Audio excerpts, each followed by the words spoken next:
yes, this is the Hardcore Marketing Show. I'm Casey Cheshire, your host for this epic journey. And today's show has a sponsor. It is Cheshire Impact. That sounds familiar. On a mission to help you maximize your use of Pardot, marketing automation, and CRM, Salesforce. CheshireImpact.com. Bam. So, my guest for today, I'm very excited to introduce you. We're going to be talking about advanced reporting, integrating data. He is a data integration, analytics, activation. He's a leader in this. He's also the principal and founder at Refine Path, advanced reporting wizard, family man, and a great guy. Tom Quinn, how are you, sir? I'm well. Thanks for having me. Yeah, man. Absolutely. I know it's one of those things where, we try to coordinate and finally we get to actually do this, so I'm stoked. Yeah, me too. So the theme for this month, it's been around that roadmap. We've been working with people to try to really maximize their use of marketing automation. And so each month has been a different theme, getting to know your buyer. We've done things like building out nurture campaigns and aligning with sales. Now we're getting to the point where we're really talking about some of the ways you can really do some advanced analytics and also really integrate all that data back in, really make the most of it, right? Not just the kid stuff, but really take that down the rabbit hole. So I thought, what a perfect time to have you on here. I know you've been listening for a while and we just sort of connected up. So that's great. So what I want to do here is we pass you this. This is Thor's hammer. I just want to pass you this.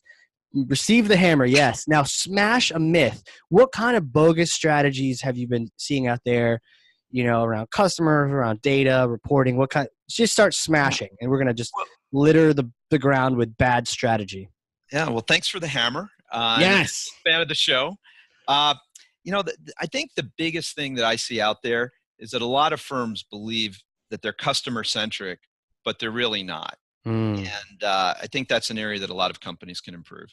So they're so they just say it. So it's almost like, yeah, I'm customer-centric, or yeah, I eat healthy. Yeah. Meanwhile, I just had Wendy's or something, right? Well, I think the specifics is that as individuals, they're customer-centric. But to be customer-centric in a multi-touch world, you need to integrate data and you need to have your teams integrated and working together in a synchronized manner. And again, if you're doing things with siloed data and siloed teams, I think you have some real limitations in terms of how customer-centric you can be. Interesting. I'm just grabbing a piece of paper here. Mm-hmm. Got to take some notes on this one.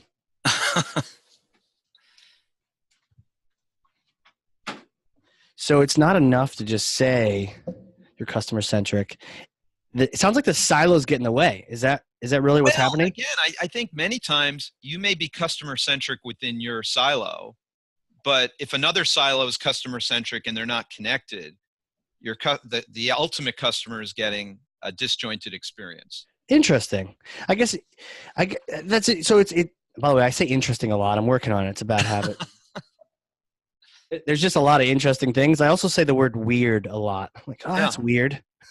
Everything apparently is weird. So you could be customer-centric, and we'll have to dive into what that even means. But let's say you are really taking strides in that direction. If the people that are also in that customer journey aren't also really thinking about the customer first, then they're going to experience something wacky. Even if you've tried, and even if your part's good, it's like no man is an island.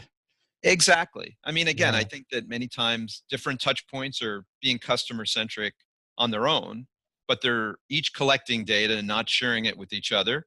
And ultimately, the customer can get frustrated when they're getting a disjointed experience.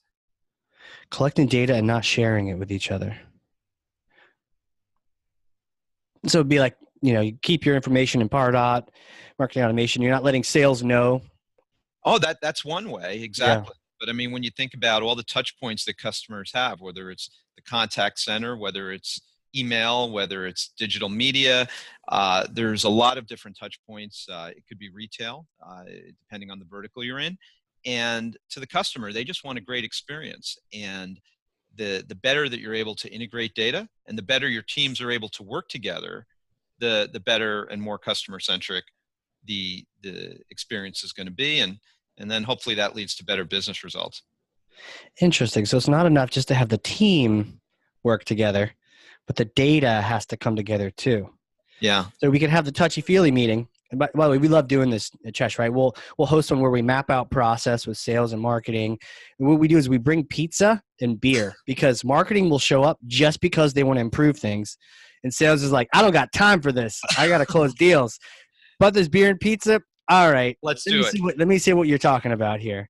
So we'll that's line been the universal process. through the years. Yeah, right. We'll line the process, but it's a great reminder. It's like this show, also last show, you think you're going to talk about reporting, you think you're going to talk about analytics, but really the conversation, when you boil it down, all reverts back to data. It's very interesting. It's almost been this like trend. I saw that at Dreamforce, last conversation, even this conversation, the data can be siloed just like our processes can be siloed. That's right. That's right. And again, the data's are, and there's reasons. It comes from different platforms. It comes in different formats. There's structured data. There's unstructured data. And so it's not easy. However, again, increasingly there's tools out there that enable us to bring the data together and engage our customers more meaningfully. Right. Mm-hmm. Interesting. Have you seen any really egregious versions of that where people were doing some great things on their own and then they just never talked? Well, I mean, think about things as simple as like retargeting, right? Yeah. So someone goes to your site and basically all you know is they were just at your site. So you send them a retargeting message that may mean buy now, right? Sure. But they're not integrating other pieces of data that may say, well, this is an existing customer that did these things, or they just called us and did these things. Also, that data that says, oh, let's retarget this person isn't really being shared beyond your advertising team, right? Or the cookie data. And so again, the more you're able to connect the dots, if you will, the better you have an understanding of, is this customer ready to buy? Should they be nurtured? Is it an existing customer that's just looking for customer service and help? And, the better we help them, the happier they're going to be and more likely to refer us to a friend or remain a loyal customer for a long time. So again, I think the better we're able to integrate data, the better we're able to understand the needs and engage in the best way possible. Yeah, that makes a lot of sense. I once worked with a group that prior to working with us, one of the biggest problems they had was everything was siloed, even on the sales side. And they were operating off of leads in Salesforce. And, from a high level, a lead is someone that comes in, you're not very familiar. It's like you're dating. But once you have opportunities and you're closing deals, it turns into a contact and an account, right? And so, but they never did that. They wanted to force leads to come in. So what would happen is the same person could be a lead like 4 or 5 or 12 times. Yeah. And they had this incident where someone just bought $1 million worth of lab equipment, and the next day it's just almost like Hollywood. The next day they got 2 phone calls from 2 sales reps at that same company. Yeah. Selling 2 other different things that company had to sell. Yeah. And neither one of them knew that this company had just spent $1 million. Like, great customer, no one's aware. It's you're cold calling him like he's a nobody, like he's a cold lead, instead of being like, oh, thank you so much, and or just leave him alone. He just bought something, either way. No, exactly. That's exactly right. And I think there's many times these days where you're a prospect and then you become a customer, yet you're still getting all the prospecting buy now messages when you should be engaging in a more meaningful way about, hey, how to use our product properly and so forth. And so again, sharing data to understand where is this person in their journey. I think the other element is that a lot of marketers, with the best of intentions, treat all customers the same. And I think when you integrate a lot of data, you start realizing that even amongst your customer base, there's many different needs and segments. And again, the better you're able to engage, your best customers against their specific needs, the greater the likelihood that you're going to have a customer for life and that they're going to refer you to their friends. And that's a great way to build your business. For sure. I wondered about that word you brought up at the very beginning too, customer-centric. Yeah. It almost sounds too good, like a word you could use in a marketing piece. Yeah. Do you see, I guess really the myth that you smash, and by the way, it's in pieces scattered about the floor here. If people are just saying this word, I mean, do we really know what it means? Like, what does it mean to you in the right definition? Well, I would almost say, no, that's an excellent question. I mean, to me, I try to think if there's business needs, meaning, hey, we need this much sales and we have this kind of cost per acquisition. And so we know our goals. But the customer, when they're coming to your site, they could be coming for any number. Let's say they're coming to a website or maybe attending an event or something. Sure. What is it they're looking for? It may be, Yeah. like I said, you can say, let's say you have a product that has a 3-month purchase cycle, right? Yeah. Are they at the very beginning of it and they're just collecting data to understand, what maybe they don't even know what their solution is. So they're looking for an answer to a problem, or maybe they're ready to buy, or maybe they're an existing customer who's trying to use your product better, right? And I think Right. what you really want to do is get in the head of what is it that they're looking for and how can we, engage them more meaningfully. Because again, Right. one thing you learn in B2B sales is when you're when you're with someone in person, if they're not ready to buy, you shouldn't be making an offer, right? You want to engage them in the proper way. And then hopefully when they're ready to buy, you're the trusted partner they want to work with. Right. Well, I think the same thing in digital channels. I think what you want to do is not try to force a sale when someone's not ready to buy, because that can poison the opportunity, not just for the near term, but actually their impression of your organization may be not what you want it to be in the long run, because you're constantly trying to sell when that's not their objective is. Does Right. that Don't. make sense? Yeah. I like it. Don't Yeah. poison all the future sales you're about to have by trying to stick it in there with that quick. You're not selling mattresses, right? Well, exactly. Well, I'll give you an example. I was recently at it was a medical conference, and there was a guy who was looking at buying an expensive piece of medical machinery, a big purchase, and they were doing research. And again, that's similar to a lot of B2B, Yeah. purchase journeys. And he went to a website of someone that he was, recommended to check out, and he thought it was great. And these guys were absolutely in his consideration set. But within the next 48 hours, he was inundated with sort of like direct response type of messaging. Mm. He said, quite honestly, I thought highly of them when I left the site, but shortly thereafter, they kind of left my consideration set. And so again, if you're not in the direct response business, don't engage your customers, purely like direct response. So again, What do you mean by direct response too? Are we talking like snail mail or well, I almost dialing think for buy now, dollars? right? If Buy like, now. there's some Yeah. purchases where someone's in the market and they're going to buy, within, you know, within one step, if you will. But there's other Sure. longer term purchases. And again, working, with Perdot and Salesforce, you understand those B2B customers. Sure. Again, the more you know, who is that customer? Are they within a segment? Do they have specific needs? And where are they in the journey? So I almost try to think of a matrix of what type of customer, where are they in the journey, based on the signals we're picking up. How do we engage them the most meaningful way? Right. Yeah, that's interesting. Don't confuse yourself with a direct response product. I once was in a consideration phase for a software product. Not too pricey, but not something I'm just going to throw the Amex down on, right? It's like very much a considered sale, very B2B. And I got this email campaign saying, make it. And by the way, at this particular juncture, I was not the decision maker, right? Yeah. I guess even right now, I'm not. I've got people that are smarter than me. Hey, is this the right thing? Let's talk about the details. But even then, I was definitely not the decision maker. And I got an email as like the recommender. Hey, if you can close this deal within this week, we'll send you an iPad. Yeah. I like iPads. I got like one of those minis. They're really cool. But you know what? I would like one, but it's not like I can accelerate this sale that just started 3 months late. I can't cram 3 months into about 1 week. And, I'm going to burn some of my political, power or my, all that sort of, cash that I've got, in the company just to try to push this thing through. Instantly I knew this is not something I'm even going to consider doing.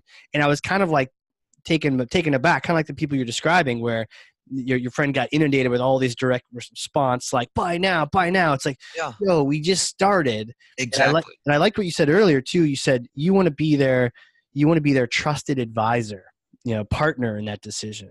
Absolutely. And the other element about being customer centric, I think, is with all these great tools we have, is just use them to treat your existing customers better. Because again, I've been in business for a few years, and where I found the most success is where your clients are so thrilled with the the experience they have with a particular company, they're Yeah. going to tell their friends, and word of mouth really happens and so forth. And a lot of times we have these great tools around us, but they're used predominantly for selling directly and so forth. And again, the more we use them for things like, oh, you have a problem, here's, customer service, or here's, a way to, thrill them when there's no sale attached to it. Again, Yes. having happy customers will help your business in the long run. So I think all these great tools and strategies that we have, can really be pressed by, oh, we need to hit this quarter. Yeah, we'll do those things, but let's do these other things as well. That's going to build our pipeline in a good way. Right. I was just watching a rerun of The Office last night, and Michael Scott got these gigantic gift baskets for some customers, and he was just Great dropping them off, and they're like, but we're with Office Depot. He's like, yeah, I know. No big deal. Want to give you this thing. There's chocolate turtles in there. But, I wonder, sometimes we get in the mode where, do you see this a lot where people think that like the more they talk, the more it's going to work? And, is that another myth you want to smash, or? Well, you know what? I mean, prior to digital, I've worked in B2B sales and marketing, and yeah, when we think about B2B selling, there's lots of stages in terms of the sale. But again, what I found was that the better we listened as a team, the more success we had, right? And so what I found is, when we think about the different stages of B2B selling, that upfront qualifying and doing a really solid needs assessment really helped our business. And in doing that, you do a lot of research prior to a meeting. sure. And then you really need to ask great questions. There's open-ended questions, and then there's confirming questions. But we felt that if we really understood our customers' needs better than anyone else they were engaged with, we almost had a competitive advantage to earn their trust and win their business. Right. And I think that carries over to a lot of digital stuff today. But instead of asking questions, a lot of it has to do with the connecting of different data sources to understand the customer's needs. So I'm a big proponent of listening better. Yeah, it's interesting. It's a good, we could even break that down. And listening in the traditional sense, sales on the phone call, but it also could be marketing. Early in January, we talked about buyer personas, and you don't pull these out of your butt. They come from calling, asking a question and listening, asking a follow-on question and listening. But to your point, there's that third. I'm almost write these down. So like sales can be listening, marketing can be listening, but your data too. You've got apps listening. Pardot knows everything you're doing. It knows you clicked on that link. It know you lingered on that website. It know you read that doc I sent you. It know you registered but did not attend that webinar I had yesterday or 2 days ago. So it knows all these things. So it's listening, but you got to be aware. So bring that data into the fold, be able to show sales, hey, we're listening, in a digital sense to all the activity. Let's make sure we customize that journey for them too. That's right. I mean, again, and listening in a responsible way. We don't want to be, again, you get into creepiness and like things. CIA creepiness. Yeah. But I do think, again, it's sort of like, let's say you and I and two other folks were engaged with a customer and we all had 4 separate conversations. If we got together and compared notes to really understand what was important to them and give them the best, experience and not waste their time, we're going to perform better together. And I think that's the way you need to think, is let's listen good within each touch point, but let's connect them in a way that enables us to just provide better service than anyone else would. Totally. That just happened to me at Dreamforce, where I met someone, I was introduced to someone who we should definitely work with in the future. And, hey, you need to really work with these people. So I met this person, really cool, right? She was awesome. I'm like, oh, this person's cool. Apparently my team had also met her. Mm-hmm. And then there's some other details, right? So to your point, what we don't want to do is just all start reaching out, because then even if we're trying to be helpful, it can feel like a direct response. It can feel like we're trying to say bye now. We're just all trying to help out, but too many people trying to help out at the same time. You get, too many names you're trying to learn. It's just too much. So have that internal conversation. Makes sense. Yeah, absolutely. And again, I would just say, when you think about engaging a customer, if hey, here's the vertical they're in, and here's the platform that I know they're using today, and here's what I know their business objectives are. Let's say if you have those 3 pieces of information, your ability to say, okay, I know their vertical, I know their business objective, I know what platform they have on. You know what? That gives me a direction of what's the best case study for us to share. So we don't want to share a generic case study. We want to share something that's relevant for them.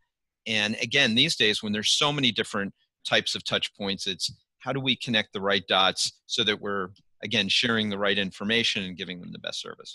Yeah, that's a cool thing, man. I got these notes. I don't know if people know. Maybe one of these days I'll scan these things, but I take copious notes here because I'm learning. If people may think, oh, you're just guiding us. No, I'm learning too. So, but listening, I wrote the 3 parts of that. It reminded me, we once were interviewing a job candidate, and I don't even remember the person's name, male, female, or whatnot, but I just remember a particular conversation we had. We're interviewing them to really be that sort of trusted advisor with our clients. And on the interview, all they did was talk, and it's like, we want you to be the one listening to clients. We need to really listen to them and see what their pain points are and really understand their situation so we can advise them. If you're talking the whole time, how do we get any, I think we're starting off wrong here. So, well, maybe, no, you're exactly right. I mean, I almost have a paranoid feeling of, boy, I don't know enough. And how can I learn more about what they're looking for, and never almost being satisfied that you know enough. Because again, our clients and customers have big challenges and big problems. And when you look under the hood, they're complex. And the more you understand about it, the better of chance we have of not just winning their business, but actually engaging them in helping them be successful. And so listening is, again, you can't do it enough. Interesting. Oh, I said it again. I need a jar with, I put money into it every time, and I'll just donate that to, maybe to the listeners, right? Hey, Yeah. if you follow us on Twitter, you might get the interesting jar donation. But that is critical, what you've said. So important to be listening, so important to be coordinating that listening internally. Now, I want to kind of bring you to, there's an area that I really am curious to learn from you about. Sure. And we were talking earlier, and we're getting into the idea of the omni-channel, looking at different places, bringing things together. And you introduced the idea of the customer data platform. And so I live in this world of marketing automation and CRM, customer relationship management platform. So, maybe just break it down Barney style. That means, Barney, I'm dumb as rocks, on the Flintstones, Barney style. What is it? CDP, I guess, really is what they call it. Absolutely. So, technology has been evolving, and, when you look at the MarTech, it was like a 1,000. Now it's MarTech 7,000, and it's really tough to keep up with everything. But I think that one evolution in the last couple of years has been the introduction of the customer data platform. And what that does is basically 3 things. One, it's marketer controlled, not necessarily IT controlled. So they're giving you, a platform that marketers can use. The second is it integrates different data sources to create a persistent unified customer database. And the third part is it's accessible to other systems, which really gets into activation, right? So, and a good way to think about it is, again, CRM systems are really platform, they're powerful platforms that were built to create great customer profiles. But when they were created, they weren't necessarily created to ingest all the types of data that we have today. Sure. Nor were they really built to activate things in real time.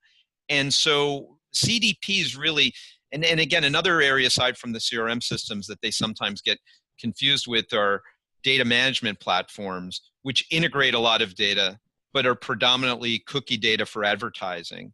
And what a CDP does, it may integrate, the CRM system and the DMP, and it's bringing all of those things together so that they're working well. And then the main thing to think about is that they're not necessarily competing with each other. It's almost like, here's something that makes each of them work better together. So let's say you have a great CRM system and you're working with Perdot, and then you have a DMP over here. This is sort of like glue that brings them together and lets them share data so that they're able to engage customers. So you're able to learn more about your customers and engage them in more meaningful ways. Interesting. So integrate that data. What was DMP you mentioned? Data management platforms. And what they'll do is they're typically used in for online advertising. So they're integrating different databases using third-party cookies. And they're great for things like, for example, a DMP is great if you're looking for a lookalike in customers. So they'll look at cookies and say, here's our customers, here's our targets. Oh, here's some customers that we should be thinking about. And that's, it's a great platform. But a CDP is basically bringing all this data together to understand your customers better and be able to engage with them across platforms in meaningful ways. Interesting. So you're actually, I mean, in the name, customer data platform, it's all about bringing the data together. Interesting. Yes, and I think an important element too is what you see with them is it's really getting deep profile data of your existing customers as well. So a lot of the way these things are used, if you're an existing customer, the ability to have deep profiles that's bringing all of these different data sources together, it opens up some new opportunities to engage customers. But I would want to emphasize these aren't replacements of the existing platforms that you have. Right. In many ways, it's a way of helping them engage, work better together and engage your customers. Connect that way. Huh. Exactly. So we're not I mean, CRM really started just like, let's sell deals. Let's keep track. And, if you're listening to this and you're still in Excel, yes, stop listening. I don't want you. Go away. No, convert, get a CRM, get a CRM. Yeah. So that's really managing that sales process and flow. I will say though, like CRMs, I mean, tend to try to say that they're the center hub of the hub and spoke, but we're saying that, you get disconnected. I did for a second. Oh, Sorry. no worries. So CRM sometimes says that they're the middle. So are we saying that the CDP, the customer data platform, can be the middle? Well, I think, I want to be very careful about the middle because these platforms can kind of compete. I think the customer should really be the middle, right? Like, and the platforms need to engage with each other. Yeah. I think the way I would recommend a customer to do is say, well, who's your customer? What are their needs? How do we listen to them? And how do we engage with them? And then how do you put together the right marketing stack to do those things, right? And I would say that what a CDP does well is so for example, your CRM platform could be, let's say you call it the middle, but you now have more data that you can tie together, right? Right. As well as how can you, like, again, when I use the term activate, these days, like, think about going to Amazon. You go to Amazon, you start taking activities, and in almost real time, they're saying, oh, here's something else you may want to buy. Right. These are platforms that are sort of made to be able to do that. And I think the other area is CRM, was built in the early days predominantly for B2B. And of course, it's evolved to B2C as well. But these are platforms that, I think are probably used more heavily originally in B2C. But I do think there's some forward-thinking B2B companies that are engaging them. And again, I would almost think about, when you think about CRM platforms, they're pretty much the personally identifiable information, but you don't really necessarily have cookie data in it, right? Right. You may say, oh, we can integrate cookie data, which will make it richer than you would have had before, right? And so I guess the main thing is, if let's say you have a great CRM system, you say, hey, this is fantastic, I love it. Yep. But how can we listen better? How can we know more about our customers' needs? And you may now be able to tie more data together so that you have a greater profile. So right. I think the important thing for the absolute customers to think about is not, do I buy this platform or this platform? Are they competing with one another? And sometimes, the sales teams may be competing with each other, but I think they've got to be thinking, how do I listen to my customers? What's the best way to engage with my customers? Now, how do I build the right stack? And how do I have these tools work together? So instead of saying, oh, I have this tool and this tool, you put them together and, you have a better way of engaging. Yeah. So it seems like Pardot has a cookie now, but the only way to get you cookied is to either have you click on a Pardot email or to have you fill out a form. But prior to all of that activity, then it could be the anonymous retargeting, it could be some account-based marketing, specific IP targeting. It could be a lot of that type of targeting. Yeah. To your point, we don't necessarily know who you are just yet, but there may be a bunch of different cookie datas out there that you might want to try to combine. Yeah. And figure out how, maybe even get some better ROI on some of that earlier transition that you don't have. Yep. You have all these other data sources, and if they don't natively integrate with your CRM platform, then you may want to look into this tool. Question though, are there any flags that you would look for when you're working with people where it's like a no-brainer they should get this, or any kind of example where No, that. First of all, I think that's an excellent question. I think, I mean, before they say what they get, I mean, I do think you should really understand, what's your customer's journey today? How do they engage with you? How do they research and so forth? And what's it likely to be tomorrow? And based on that, let's say you didn't have any technology. Yeah.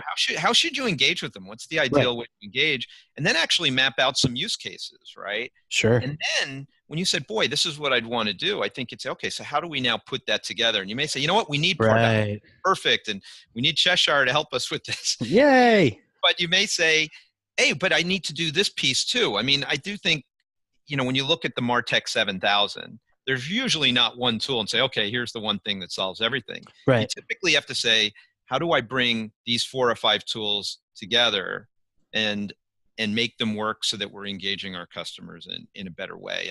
And again, I just think that these CDPs have been built to integrate different types of data sources than some of the other platforms, as well as right. and activate these platforms in meaningful ways. It's a good point because something like Salesforce is going to need either a unique ID or it's going to need an email address. Same thing with Pardot, or you're going to have to use some fuzzy logic to try to figure out who's who.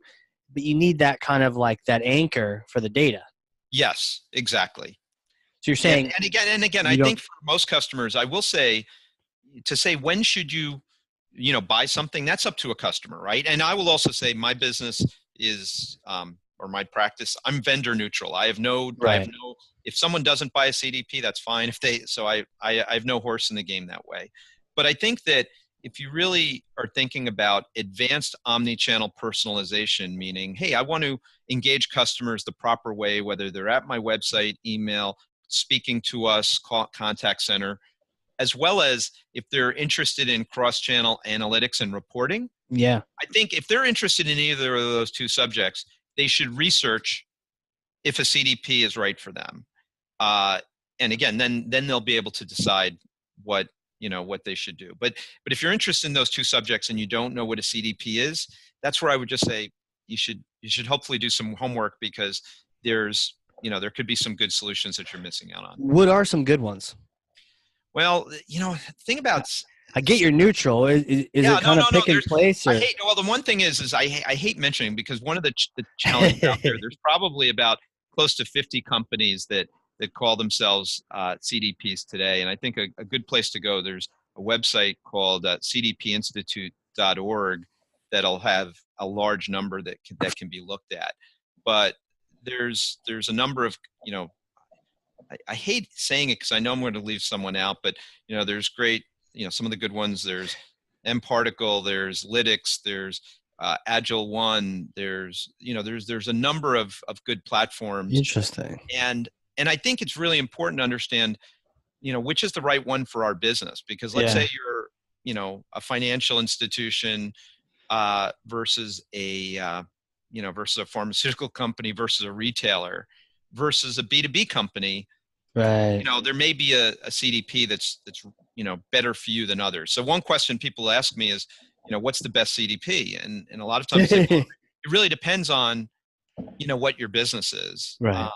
And again, I think there's a number of reputable ones.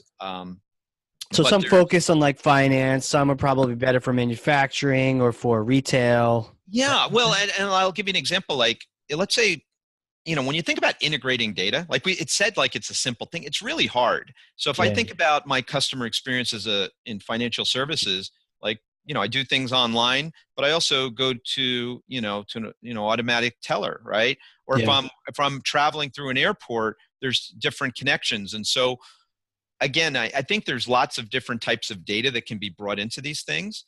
And what you want to do is make sure you have the right pipes for your business, right? And so again, if you're, depending on the vertical you're in, depending on your business objectives, I think there are certain CDPs that are probably better designed to meet your needs.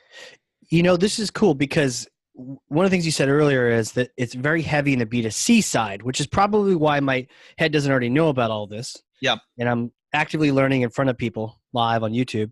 Yeah.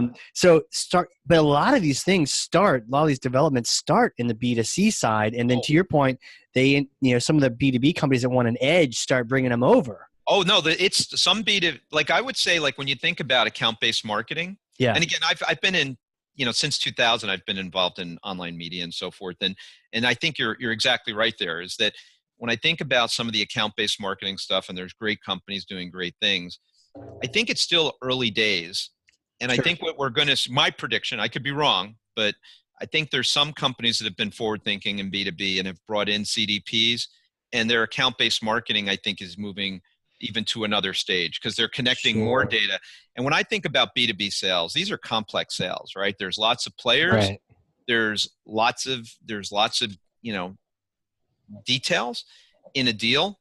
And the better you connect those dots, the better you can activate. And so Totally. I do think in B2B, especially, large complex deals, I think that we're going to see customer data platforms being used more and more. And I do know a few companies that have been using them with really good success. Yeah. Do you have any good like B2B stories? Well, B2B there's a few case examples? studies out there, and again, they're not these weren't my clients per That's se, so I don't fine. want to. Yeah. Just But I any do think, story. I've been exposed to a few case studies of firms that, because again, think about, like, even in B2B sales, like the ability to touch base of, hey, here's someone like that registered for this conference, that did this on our website, that did this in a meeting, like the ability to connect all the dots that say, how, is this person in market or not? Like, again, I would almost say when I was in B2B sales, the better I ask questions, the more data I get, I can have a competitive advantage. I would say that if you think about all the dots that can be connected in B2B sales from a listening perspective, Right. a CDP can likely help you connect more dots together to say, wow, these guys are ready to buy, or these guys need to be nurtured in this way, and so forth. And I think the bigger challenge when you get this is you may have a lot more segments, and it's how do we create more content, and how do we, how do we actually Right. engage in these different ways? Because one thing I will say in CDPs is they also enable you to analyze your customers in deeper ways. And one thing we'll see is, what I've seen again and again, are companies saying, you know what, when I'm bringing all this data together, I'm realizing it's like the 80-20 rule. These 20% of my customers are more important than I even realized. Sure. And you start engaging them in more meaningful ways. And you're not offering discounts to loyal customers that aren't buying on discounts, but they care more about different things. And so, I think they're being used to engage your existing customers in better ways, not just Mm. looking for sales, but at the same time, your ability to hone in on, boy, these guys are in market, they're out of market. How do we close these guys? And so, again, if you're a large B2B firm, again, I think what you want to do is map out, how do our customers buy? What's their journey? How do we connect more dots to engage better? And again, you're still engaging via Pardot and all the great platforms. So those aren't going away. It's just, how are these platforms sharing data so that they all work better together, right? Interesting. Yeah. I guess my challenge on this is that, Pardot and Salesforce talk to each other already.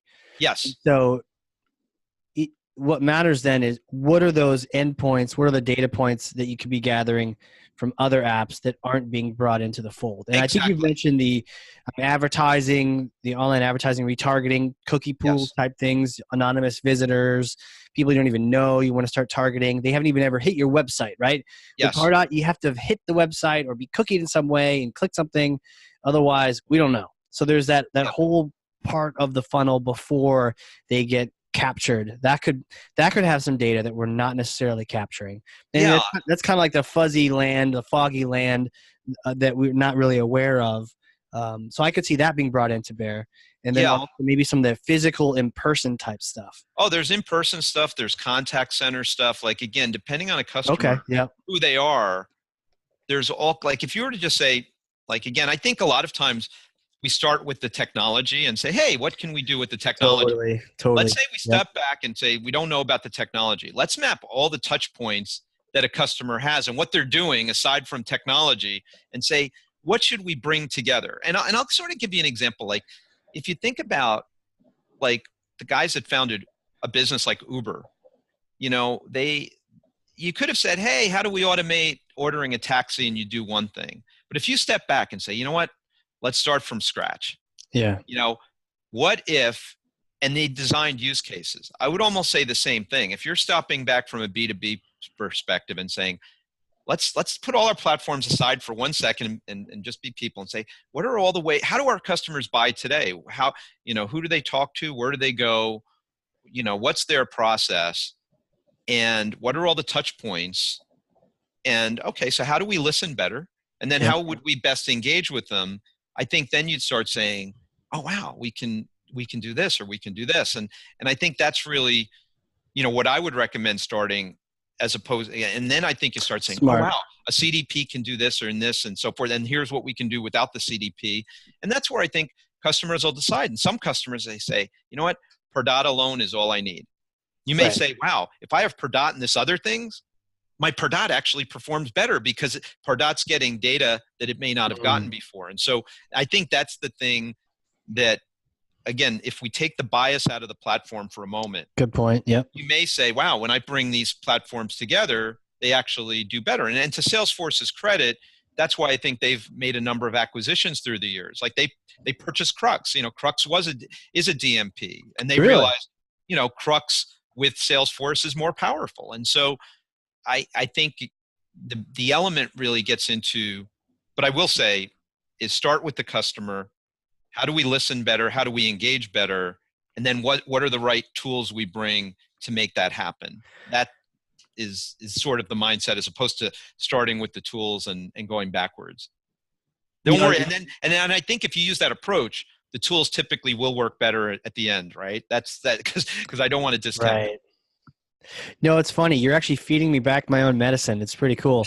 How many times do I bump into people that, marketing automation or CRM, it's all about the feature. And then it's like, hey man, what are you trying to do with that? First, let's map out the strategy process, then the technology. Exactly. So that's a great reminder. I think, my lack of understanding, I'm like, oh, I want to really get to know this technology. But to your point, it's mapping out that journey, and then when you have gaps. So here's my new question. When I've mapped this thing out and I've talked about what I want to do to the customer, what kind of gaps are best filled with something like a CDP?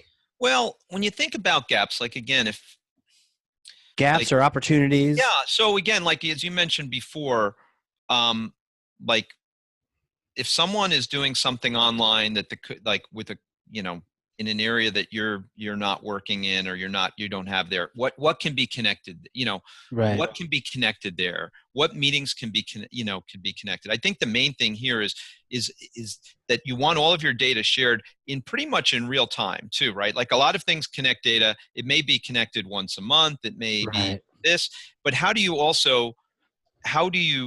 have these tools work together in real time? So for example, if let's say someone had, registered, they're an existing customer, who they are, and they go to a contact center and they make a phone call.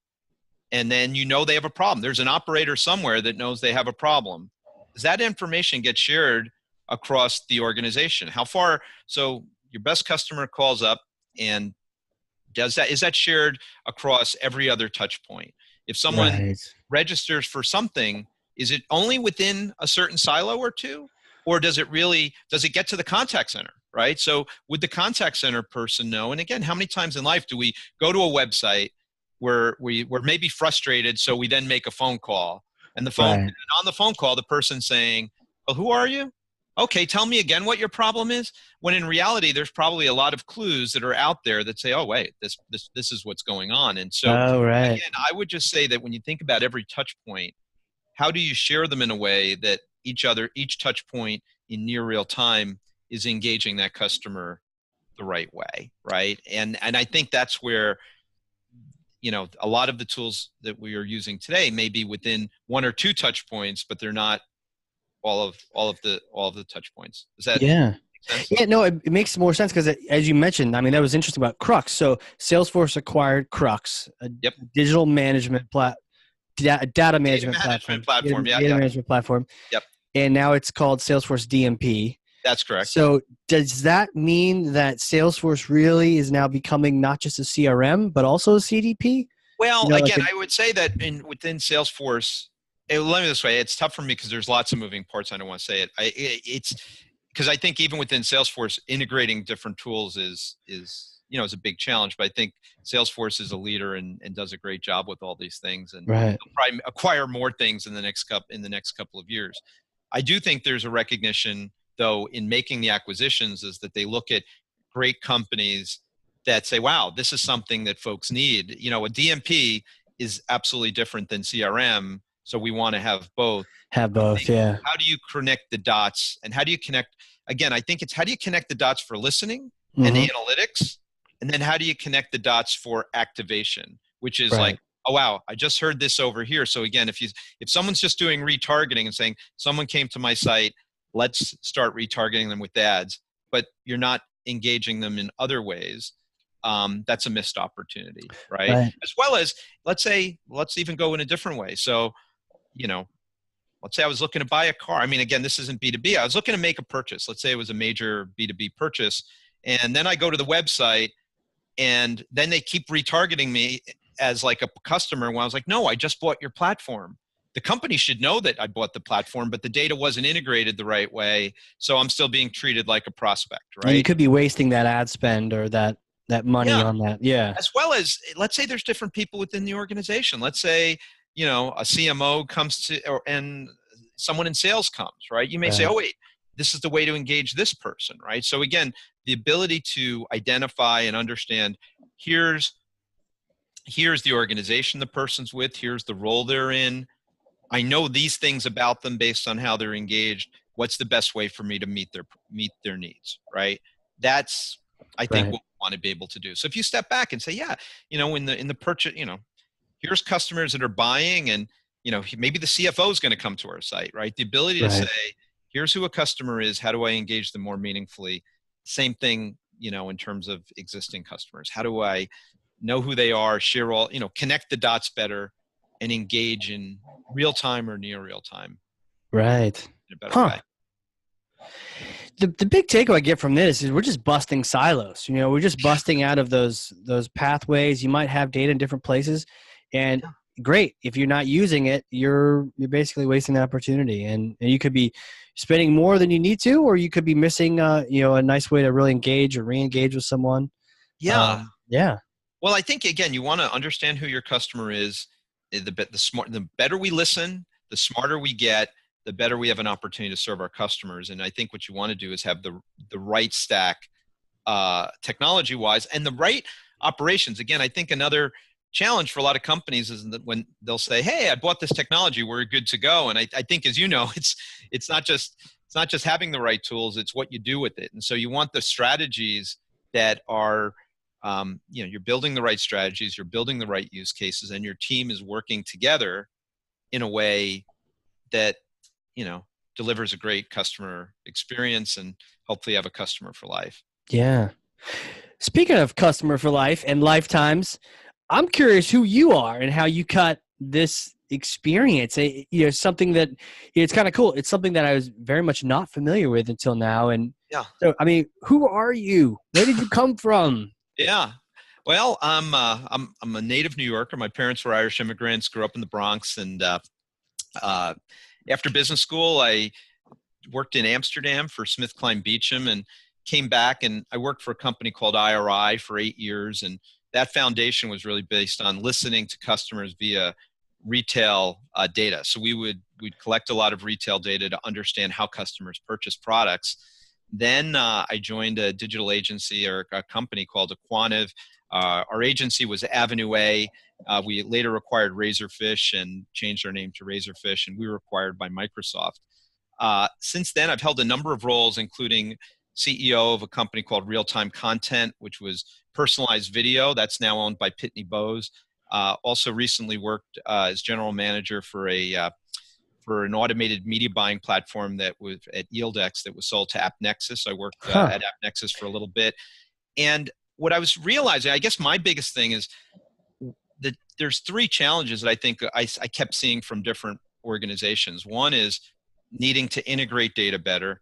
Two Yeah. is being able to get predictive, not just looking at data and saying what happened, but what do customers need next? And then three, how do we activate in near real time? Like, it's tough enough just integrating data. But again, if you're thinking about a Facebook, Uber type world, personalizing something based on data that's old isn't really going to cut it. And so Yeah. what I realized is I think there was a need, and I was noticing a lot of services out there that are, large, consulting firms that do a great job, like the McKinseys of the world and the Bains, and there's a number of agencies that do it.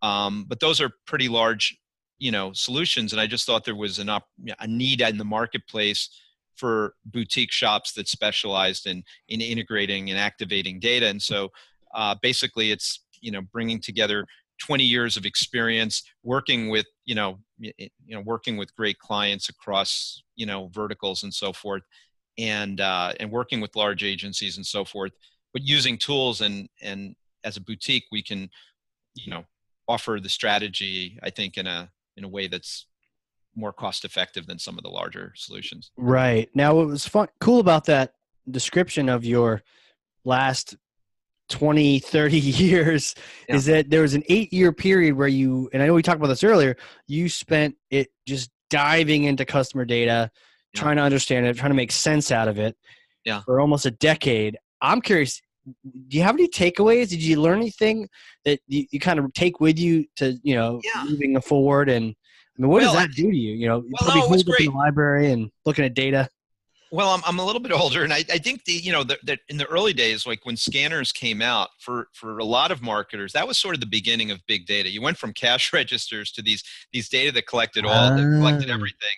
And so what we did is we did a lot of collecting that data and doing a lot of modeling to understand customer decision trees. So what is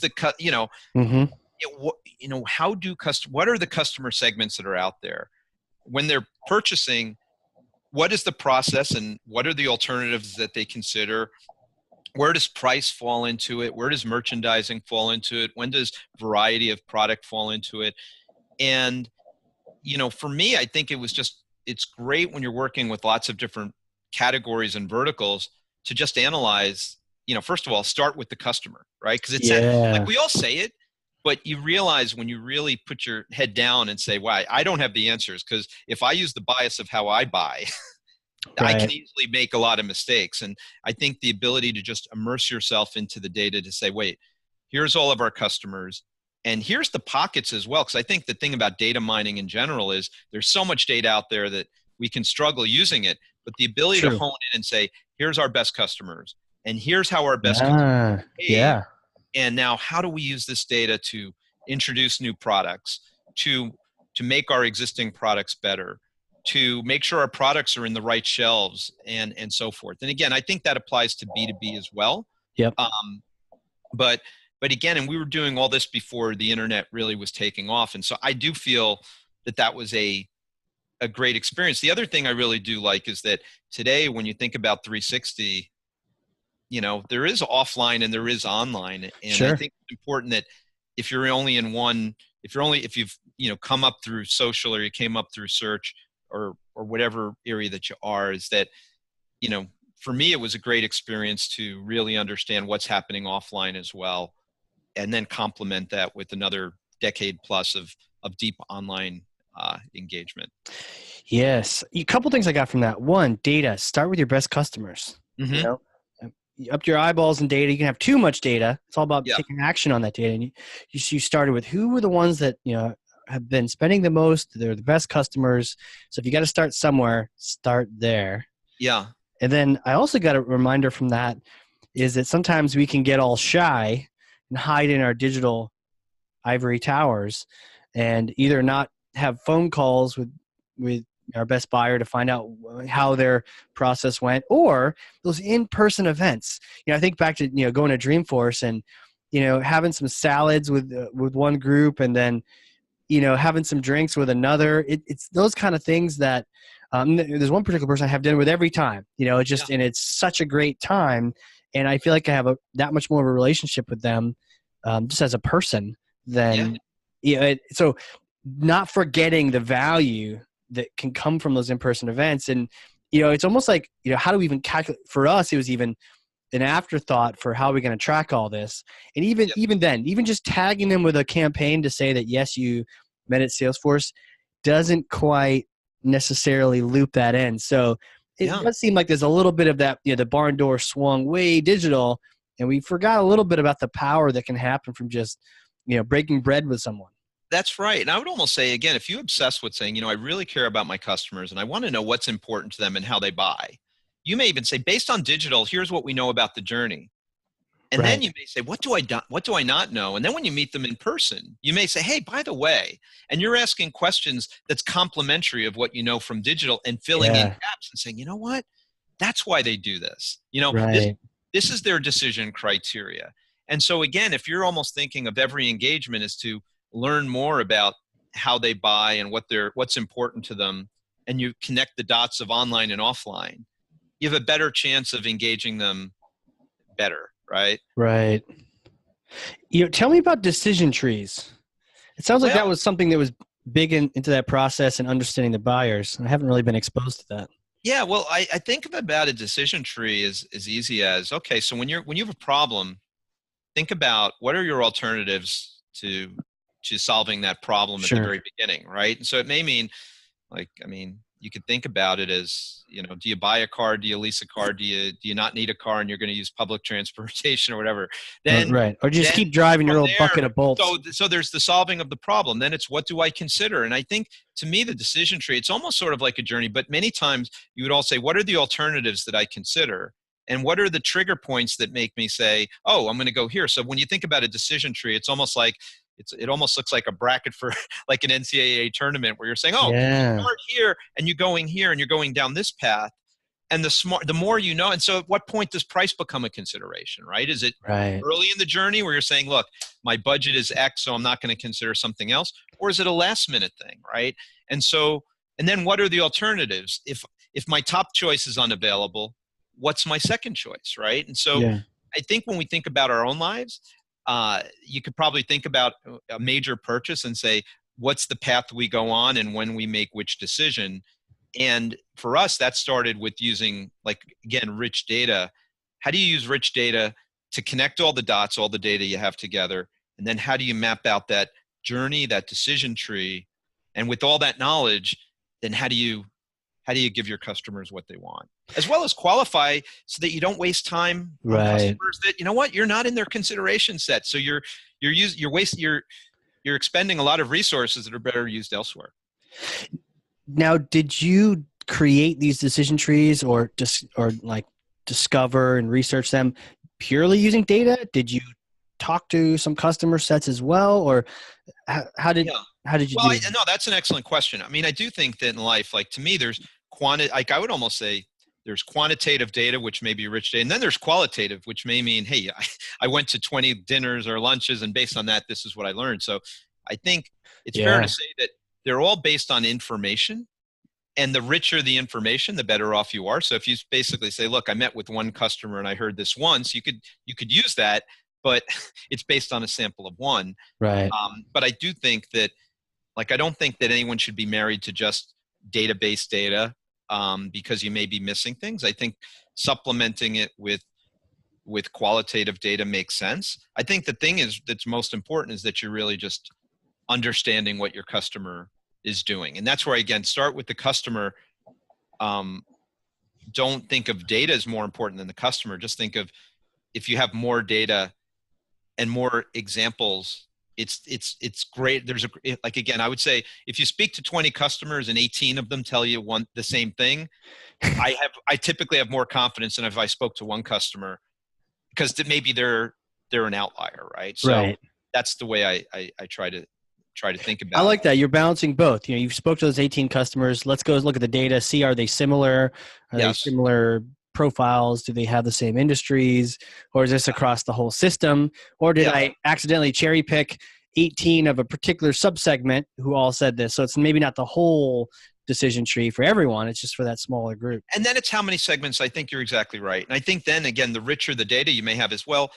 If, let's say, I had one client and they're in one vertical and my client is only in one department, then I know this. But if you're in a business that works across verticals and you engage with people across departments, that alone tells you you don't only have one you have many different types of audiences. So again, the richer the information you have, the better off that you're able to understand a specific person you're engaged with and engage them the most meaningful way. Huh. I like it. Yeah. I like it. Now, one of the things it's funny how like talking about what's important to us, and we go right away from our lives right back into this because it's just stuff we love talking about. Yeah. And one of the things we were chatting about earlier is that you've got some passions, college football, you've got family, and then you shared with me that you had gone to the infamous tennis game. Which one was that? That was the finals? It was the women's finals of the U.S. Open. Right. Yeah. You were there because there was a certain thing that happened there. Yeah. Well, you know what? I had my daughters I have two daughters, and they've gotten into tennis, and they had an interest in the U.S. Open. So I said, yeah, let's go. And it was their first sporting event my youngest first sporting event that she had attended. And we went to the final of the the women's US Open, where it was a great match. And Serena was playing Naomi for the women's championship. And, I guess there was a dispute between Serena and the umpire, which cost her a key game in the second set. And, and so it was kind of a controversial ending. It was quite a scene, different than anything else I'd experienced in sports. Right. And so my exposure to this was watching YouTube, a bunch of clips of what happened. Yeah. And I guess for everyone listening, so what ended up happening was she got a warning for being coached. That's correct. I'm not as into tennis, so correct me if I'm wrong. Got a warning for being coached. You're not allowed to be coached by your coach while you're playing. And he was, I think, giving hand signals from about 100 yards away is right. My understanding of it. Right. Now, on being warned for that, they don't get coached, Serena got really upset and was saying like, look, I'm really honest. Don't accuse me of cheating.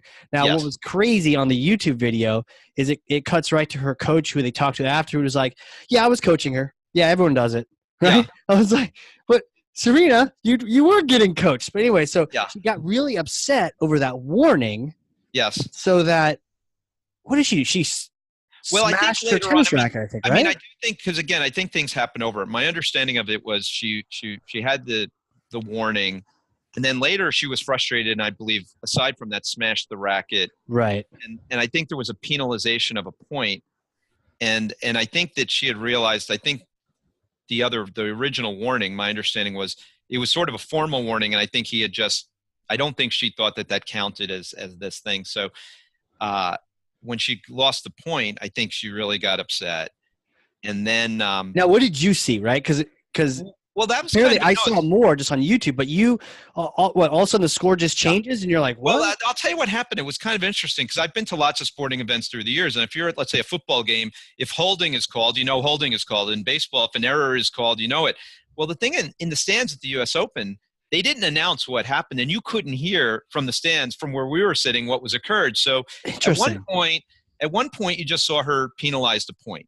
Right. And Naomi had won the first set, but everyone's rooting for Serena to hopefully. Right. Hey, go USA, right? Yeah, totally. Yeah, absolutely. Yeah. And so anyway, then you saw Serena kind of in a bit of an argument, but you don't hear what's going on. Right. At that point, the second set was 4-3. It was 4-3 Naomi. And all of a sudden, they gave her a whole game. It went to 5-3. And it was and we had no idea what happened.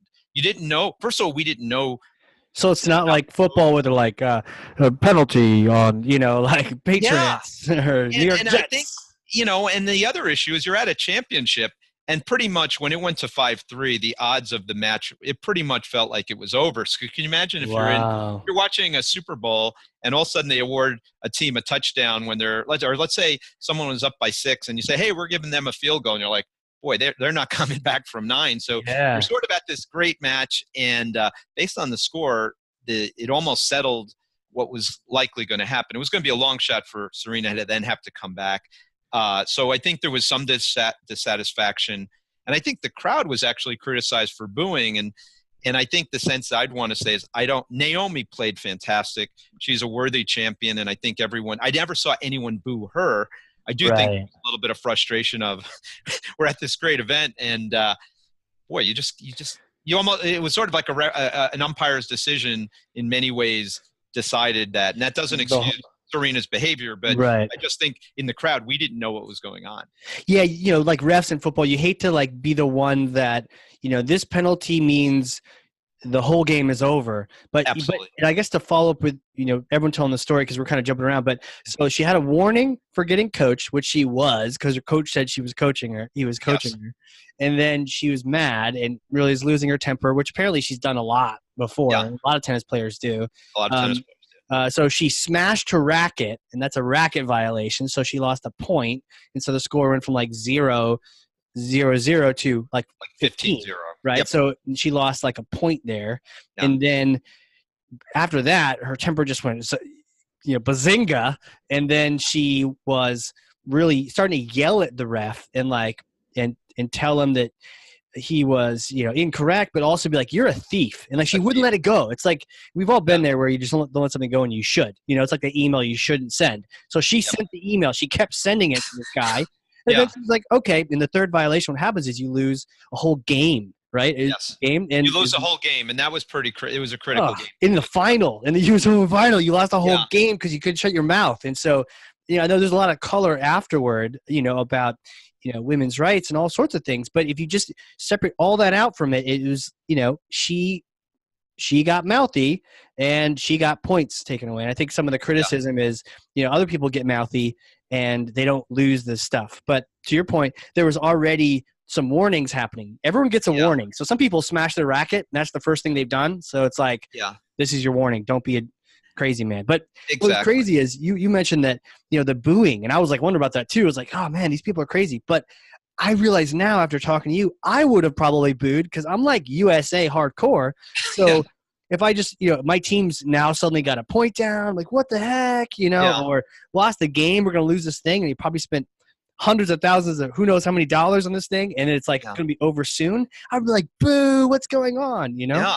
Well, you know what? It's kind of an interesting thing to learn from because, again, and especially when you're with your daughters, you want to make sure that you're, teaching them the right way. And 100%. I'm definitely not qualified to say how it should have been handled. But the next day I saw John McEnroe and Chris Evert talking about it, and they said, well, in other sports, and I can relate to this, they said they believe that given that who we're dealing with and the stage, that the referee probably could have said, Serena, when she was having, called him a thief, Serena, I hear you, but that's enough. If it happens again, you're going to get the third penalty, which is a game.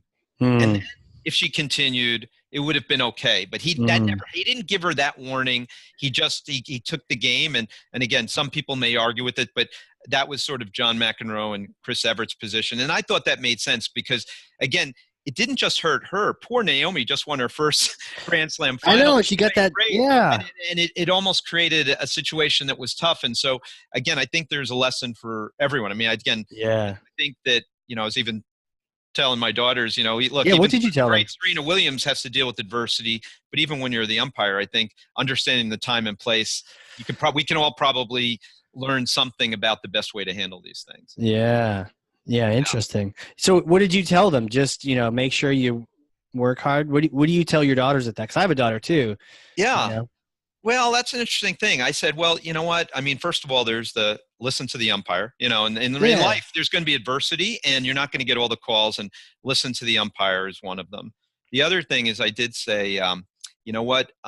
This was still Naomi's moment and we were there. And I said, why don't we write her a letter and just say congratulations on winning the championship, and that we were there and we wish her a great thing because, again, we don't control everything that occurred, but, here's this person that just had, worked hard her whole life. Right.